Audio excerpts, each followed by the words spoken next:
Assalamu alaikum wa rahmatullahi ta'ala wa barakatuhu. Muna fatan idan wannan ne farkon shigo wannan tasha ta mu din ba albarka za ka danna wani subscribe sannan ka danna wani alamar ƙaruwa. A halin yanzu kun ji ƙasar Faransa da ƙasashe waje sun janye tallafi, wannan tallafi da wanda ake ba wa ƙasar Nijar akan juyin mulkin da aka yi. Bacin janye tallafin da aka yi wa Nijar, ta ce har yanzu ba wani shugaban ƙasa da yake a idanta da ya wuce Bazum.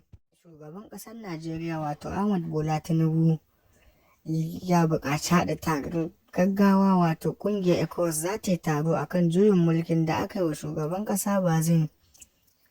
Har yanzu dai muna nan da kawo muku labaran na in ji kuna bibiyan mu labarai masu inganci, da zarar mun ɗora za ku danna wani subscribe sannan ku danna mana alamar ƙarawa, da zarar mun ɗora sai ku yi mana shiya.